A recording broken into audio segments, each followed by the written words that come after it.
And so, good day again, internet. So, andito pa rin tayo sa may Jerusalem. So, weekly ang uploading ko. Hindi dire-diretsyong isang buong video kasi trabaho muna bago editing.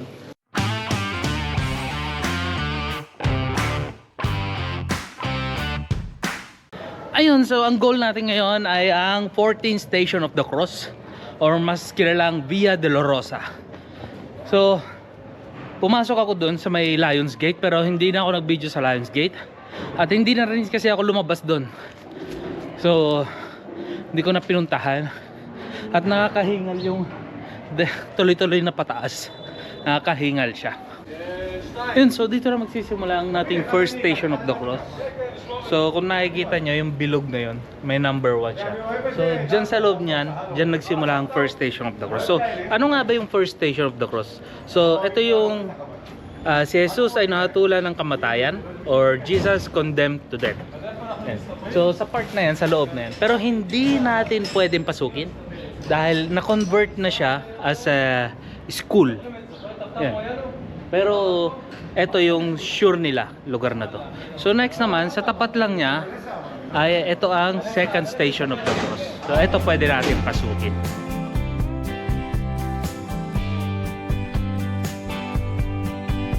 So ano nga ba yung second station of the cross? So second station of the cross, yun ay yung si Jesus ay binuhat ang kanyang krus. Jesus takes up his cross. So dito nagsimula yun. So hindi ko alam kung nandito si brother Poncio Pilato. Poncio, wala si Poncio Pilato. So ito yung simbahan. So sa lugar na to may mga chapel na nila.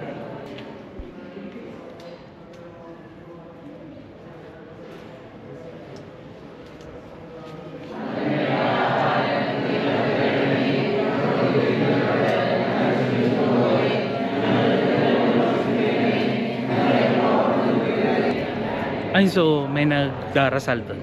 So yung grupo na yun na naman nagdarasal doon ay grupo ng mga Indian, I think. Mga grupo ng Indian.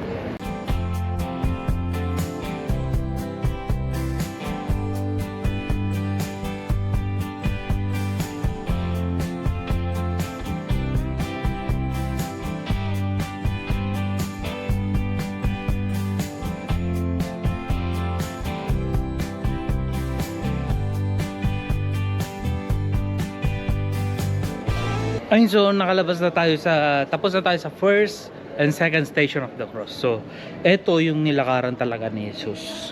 Itong street na to.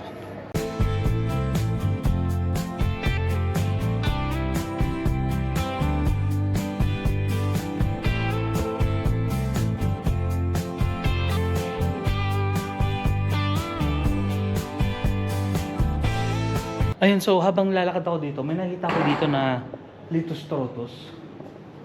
May nakalagay na welcome. So, Holy Place, Notre Dame de Sion. Hindi ko alam kung ano to. So, baka pwede nating itanong kung ano yung pwede kong makita rito.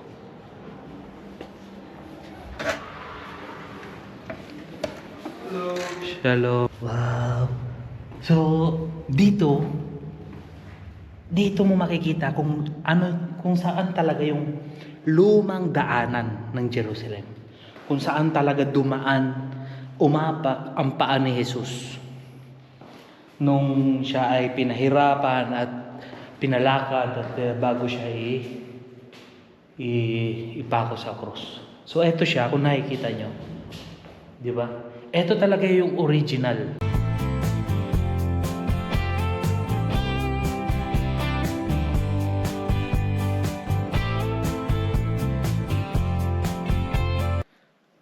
Ayun, so ako lang mag-isa. Walang mga ibang tourist. So yung mga tourist nandun pa sila. Hindi ko alam kung pupunta sila dito. So karamihan ng mga Pilipino na nag-trip, gumawa ng ganito. Hindi sila nakababa dito.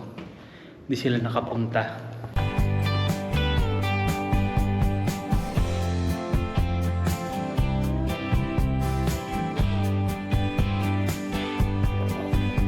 Ngayon na naiintindihan ko na bakit hindi naiinitan yung mga sinaunang tao dito sa Jerusalem.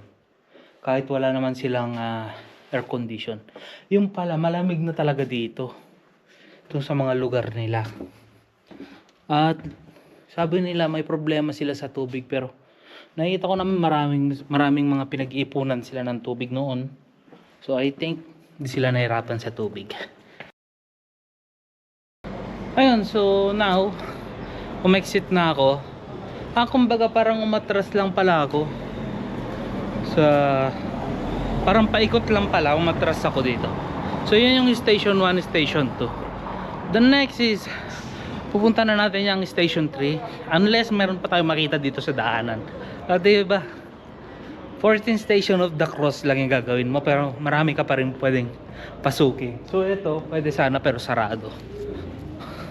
Kasi dito sa Jerusalem, lahat ng mga holy sites hindi basta-basta open yan. Hindi basta-basta pwedeng pumasok, kasi may mga time na sarado talaga sila.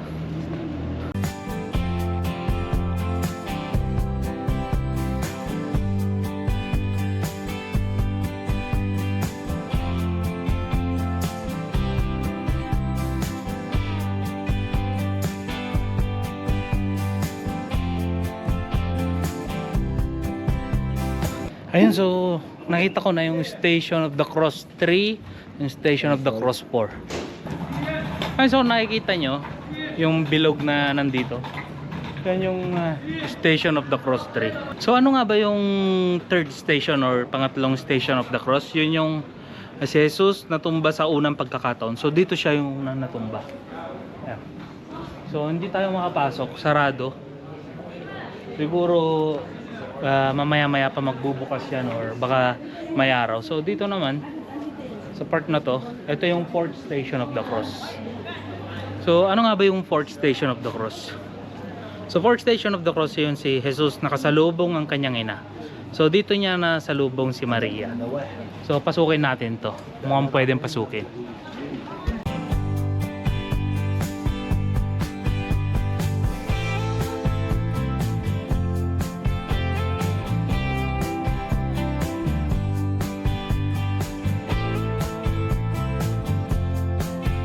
Ay, so lalabas na tayo ngayon dito. So nag-end tayo sa fourth station of the cross.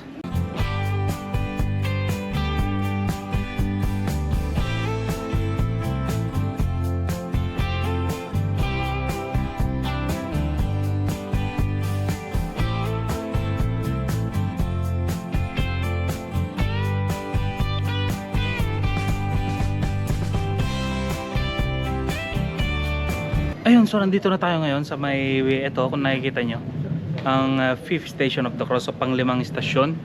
So ano nga ba yung fifth station of the cross? Yun ay si Simon ng Cyrene tumulong kay Jesus sa pagbubuhat ng krus. Ayan. So ito yung lugar kung saan tumulong si Simon na buhatin yung cross ni Jesus. So kung nakikita nyo, ito siya, nakasulat. And meron din dito pinaniniwalaan na kung saan humawak si Jesus. At sabi nila, lumubog.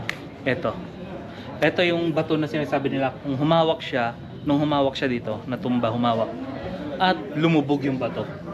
O, diba? So kakaiba ang pakiramdam. Grabe, kakaiba ang pakiramdam dito. So next, hanapin natin yung susunod na estasyon.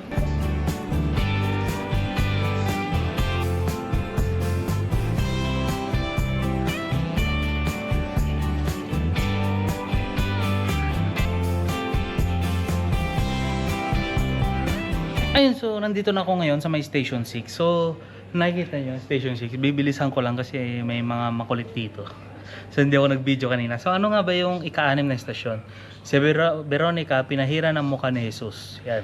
So yan yung sinasabi nila, nung pinahira yung mukha ni Jesus, tumatak yung mukha ni Jesus sa may tela na pinampahid. So medyo makulit yung mga ibang nagtitinda rito. Lalapitan ka nila, sasabihin nila bibigay lang sa'yo yung business card nila, pero sabi ko hindi, kulang yung oras ko, pero ayaw nila maniwala. Tapos yung isa nagalit, so umalis na lang ako.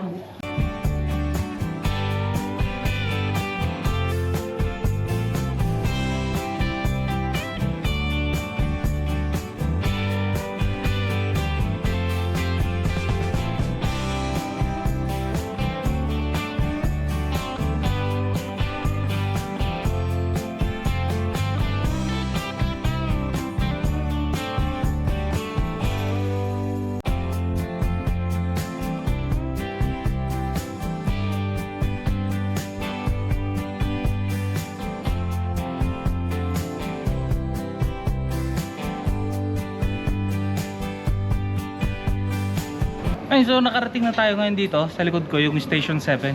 So pinasok ko na yung Station 7 bago ipaliwanag sa inyo kung ano ba yung Station 7.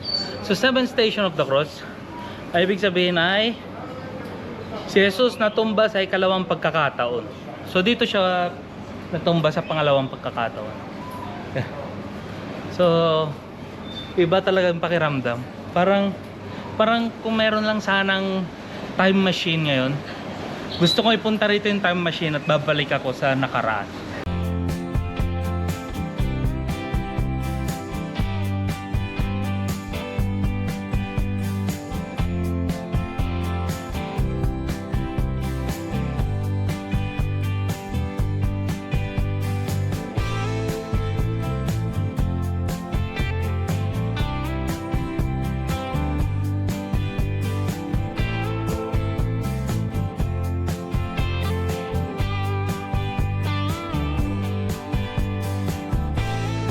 Ayun, so nawala ako. Mali yung napasok kong street para papunta sa kabilang station of the cross. Pero okay lang yan. So sa mga dito na nagtatrabaho, parang normal na sa kanila to. Pero sa amin na nagtatrabaho sa malayo dito, ibang experience, ibang pakiramdam.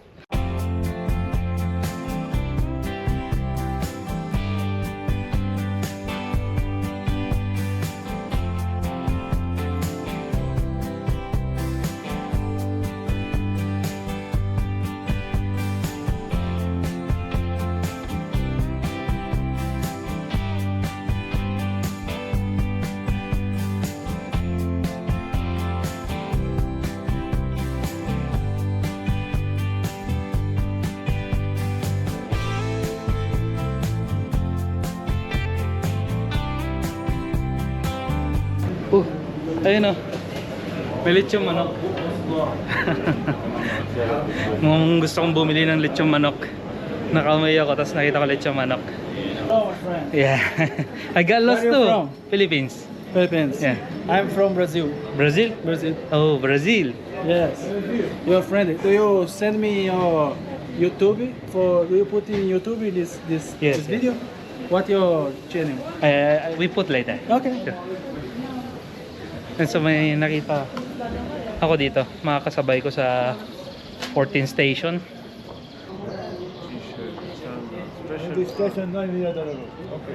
So dito kami tinuro sa 9. So parang medyo alanganin nata to. Parang palabas na ata to.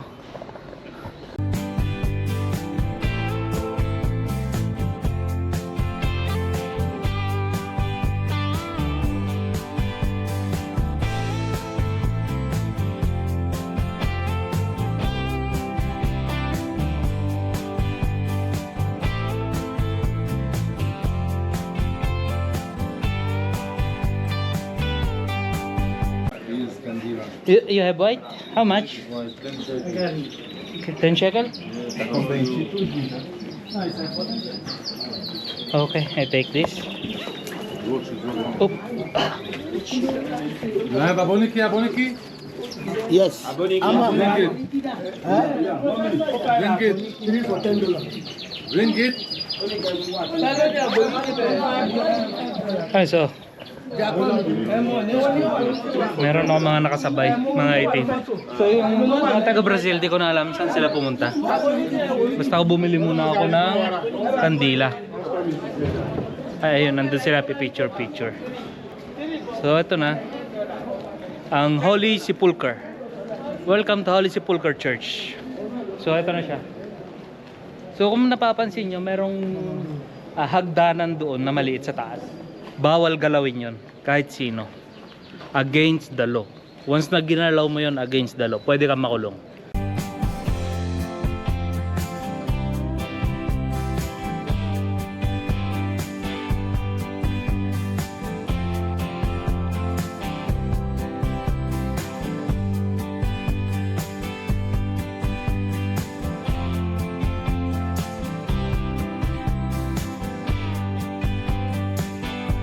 Ayun, so nahanap ko na yung ikasyam na Station of the Cross, 9 Station of the Cross. So, ito ang ibig sabihin nito ay si Jesus natumba sa ikatlong pagkakataon. So, dito siya natumba sa pangatlong pagkakataon. So, next is titignan natin kung ano pang pwede natin makita rito sa daanan dito. Okay. Yeah. How much? Donation?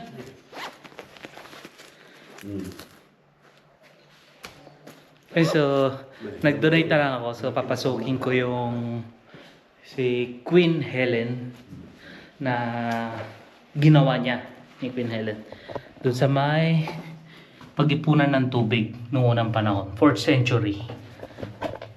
Ito siya. Oh.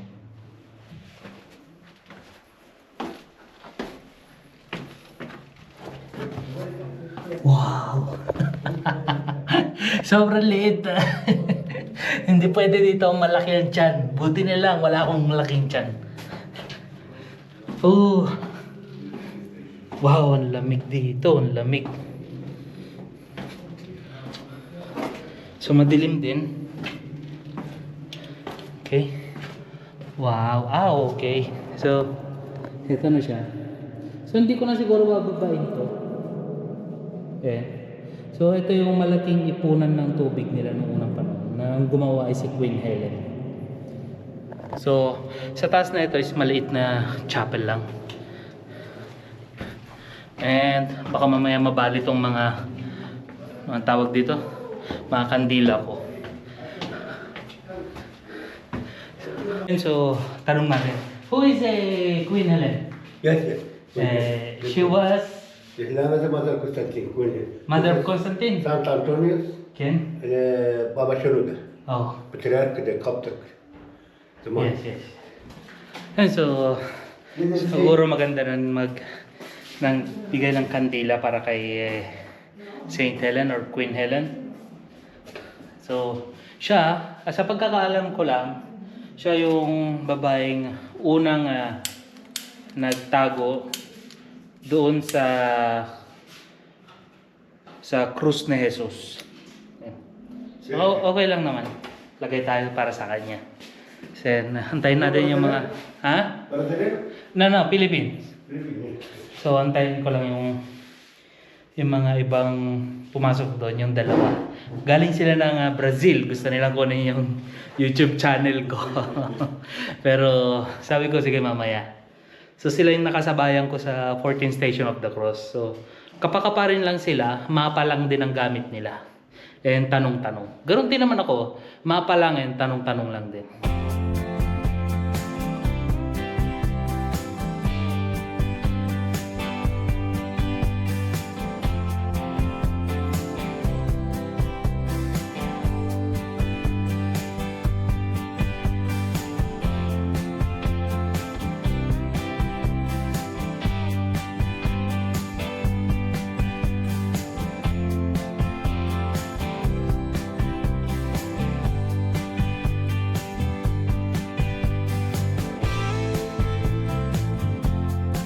So, kung nakita nyo, yung hinawakan kong bato ay itong batong ito. Dito, inihiga yung katawan ni Jesus pagkatapos siyang ibaba sa cross. So, dun siya inihiga sa bato na yun. Nakakamiss. Nakapunta na ako dati dito. So, kasama ko si Cindy masungit. Pero ngayon, hindi ko na siya makakasama dito kasi wala na siya sa Israel. So next is 10 station na tayo. Steps here are outside. Okay. But this is the inside of this place. Okay. So dito sa maliit na bintana na to, dito yung 10 station of the cross. So ano nga ba yung 10 station of the cross? Si Jesus sinubaran ng kanyang damit. So dyan siya, sa lugar na yan, siya tinanggalan ng mga damit. Pagkatapos maglakad kasama ang kanyang cross. So next is, pupunta tayo sa kabila. So meron tayong makikita ditong butas. Dito yung butas kung saan itinayo. Doon sa bato na yon may butas sa gitna. Doon yung itinayo yung cross kung saan ipinako si Jesus.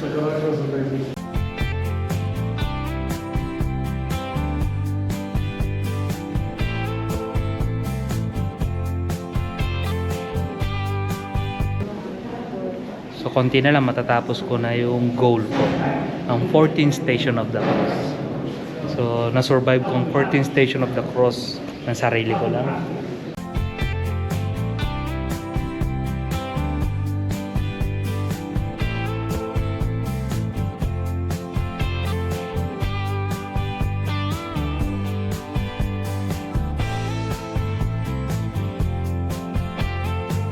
Ayun, so nagpaalam na ako sa mga new friends ko na natawag sa kanila, Brazilian. Oh, di ba? Ang babait ng mga Brazilian. Sila na mismo tumawag sa akin. Sabi nila sama na raw ako sa kanila. So 14 Station of the Cross. So ito yon kung saan ako nagdasal kanina bago ako nag-13. So 14 Station of the Cross, doon na yung time na inilagay na ang katawan ni Jesus sa libingan. So hindi ito yung lugar ng libingan, pero etong batong to ay nasa loob ng libingan. Ito yung bato kung saan inihiga mismo yung katawan ni Jesus. So as of now, bilang ano ba tawag dito, pandagdag sa video natin, isikutin natin itong buong Holy Sepulchre Church. Kung nakikita nyo, itong mga bato na may salamin tapos bato sa loob, ito yung mga lumang bato unang panahon na talagang pre-preserve nila, at may halaga yan, may halaga, kaya hindi pwedeng gawin.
Ayun, so pasensya na, medyo madilim tong video ko dahil naiwan ko yung ilaw ng camera ko.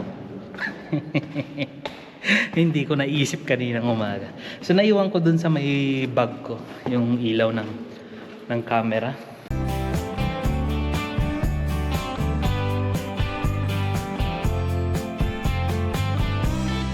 Ayun, so may dumating na mga mahalagang tao ng simbahan.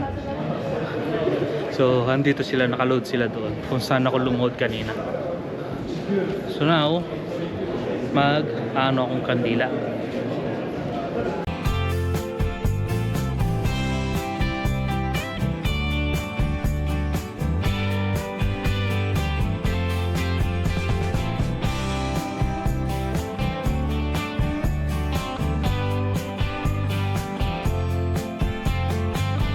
So dito, palabas na ako sa Holy Sepulchre Church. So dito, nagtatapos ang ating 14th Station of the Cross journey. So sana nagustuhan ninyo ang 14th Station of the Cross. So nakasurvive ako sa 14th Station of the Cross. And nakaya kong gumawa mag-isa.